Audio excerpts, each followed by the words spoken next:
Le Seigneur soit avec vous et avec votre esprit. Évangile de Jésus-Christ selon saint Luc.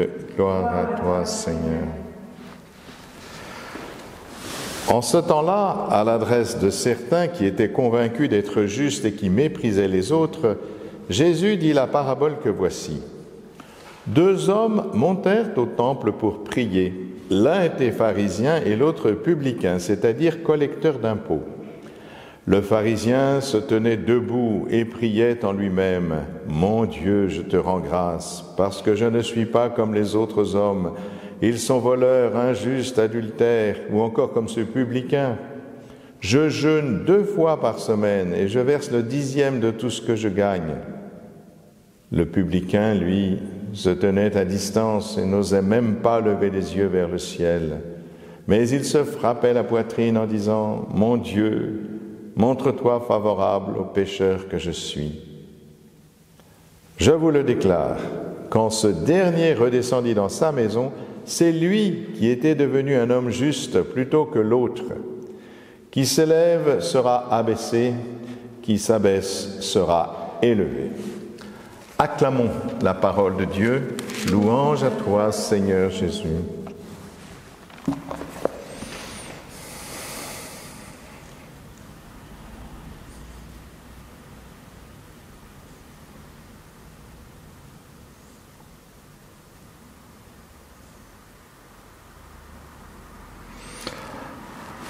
Drôle de justice, frères et sœurs, drôle de justice. Vous savez, autrefois, j'ai été curé.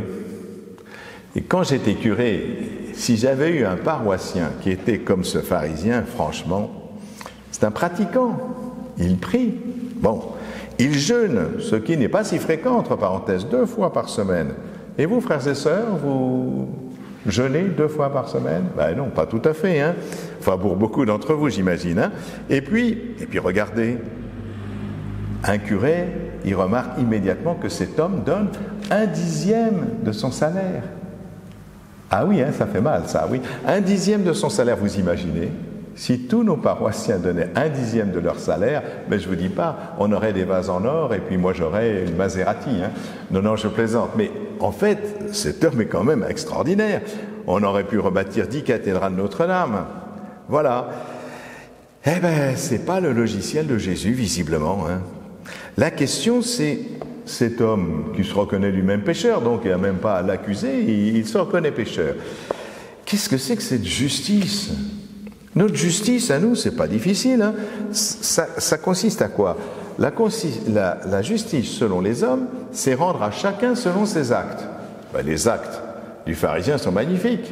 Ceux du publicain, pas terrible, c'est un collaborateur des Romains quand même. Hein. Donc, la justice, pour nous, elle penche quand même du côté des pharisiens. Oui, mais la justice de Dieu, ce n'est pas la justice des hommes. Il faudrait parler, pour la comprendre, de justesse. Parce que la justice de Dieu consiste à s'ajuster à Dieu. Et pas du tout à peser nos actes et puis à être évalués selon les actes que l'on pose. Ça paraît très important parce que l'erreur du pharisien, c'est quoi au fond ? Ben, l'erreur du pharisien, c'est qu'il se rend juste lui-même. Il s'estime juste parce qu'il fait tout ce qu'il faut. Mais il ne rend pas grâce pour le plus important. Qu'est-ce qu'il a reçu, lui ? Il a reçu la vie. De qui il a reçu la vie ? De Dieu. Comment se fait-il que cette vie qu'il a reçue gratuitement, il ne rend pas grâce pour cela ? Comment pourrait-il d'ailleurs rendre la vie qu'il a reçue de Dieu ? C'est impossible.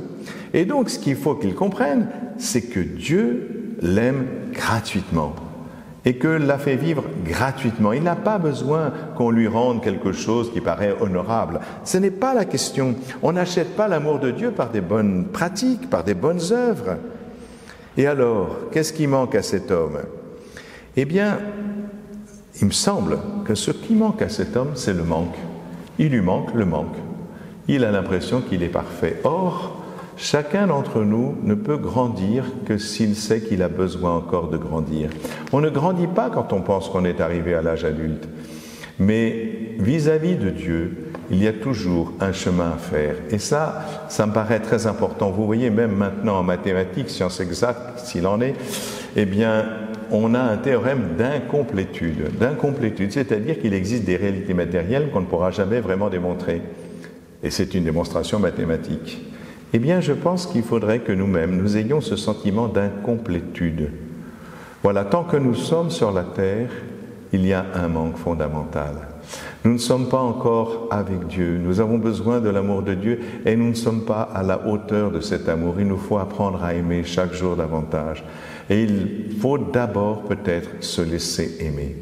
Voilà ce pharisien qui se rend juste lui-même, et c'est vrai que c'est un homme tout à fait honorable, mais il ne s'agit pas d'être honorable, il s'agit de s'ajuster à Dieu. Et donc de savoir qu'on a toujours besoin de recevoir gratuitement de la part de Dieu. Et ce que fait ce publicain, lui, il sait, alors parce qu'il est pécheur déjà, qu'il faut tout attendre de Dieu. Lui, il ressent le manque. Il dit, il vient au secours du pauvre type que je suis. L'infinie distance entre lui et Dieu, il la ressent profondément. Et il a compris que ce n'était pas seulement de faire des bonnes œuvres, c'est l'œuvre de Dieu en nous, c'est cela qui est important. Nous pensons que nous faisons des bonnes œuvres pour Dieu, pour être saints. Je serai saint si je fais des bonnes œuvres. Non, c'est la sainteté de Dieu qui passe par nous. Mère Teresa, elle a fait du bien. Pourquoi ? La Mère Teresa, par exemple, si je prends elle, ce n'est pas parce qu'elle a fait du bien qu'elle est sainte. C'est parce que Dieu l'a sanctifiée qu'elle fait du bien. Pareil pour Carlo Acutis que nous avons fêté il y a peu de temps. Est-ce que justement c'est tout ce qu'il a fait de remarquable dans sa jeune enfance ou dans son adolescence, c'est pour cela qu'il est saint? Non. Dieu l'a sanctifié et l'a ajusté à lui, c'est ça que ça veut dire la sanctification, et c'est pour cela que Carlo Acutis a été ce qu'il était, c'est-à-dire qu'il a fait du bien et qu'on peut l'admirer aujourd'hui. Donc vous voyez, je me sens que le problème, c'est ceux qui sont suffisants. Suffisant, c'est-à-dire qu'on n'a besoin de rien ni de personne, je suis suffisant. Le pharisien, au fond, c'est un peu le monde dans lequel on vit, on a tout ce qu'il faut, etc. Nous n'avons pas besoin de Dieu. Eh bien voilà le problème, nous nous suffisons à nous-mêmes. Comment pourrait-il découvrir quelque chose en dehors d'eux-mêmes? Puisqu'au fond, ils se regardent le nombril. C'est ça, hein? On se regarde le nombril, mais le nombril, c'est un reliquat, là, qui est situé ici, qui nous rappelle simplement qu'on a la vie d'un autre. Eh ben oui, c'est là où était le cordon ombilical qui nous permettait de recevoir l'oxygène de notre maman. Donc nous nous recevons d'autrui. Et ça nous fait comprendre que peut-être nous nous recevons aussi du tout autre. Et c'est cela qui nous permet vraiment de nous ajuster à Dieu et de laisser Dieu nous rendre saints par son amour. Laissons-nous aimer, laissons-nous rendre saints et soyons simplement humbles pour recevoir ces dons de Dieu. Amen et bon dimanche.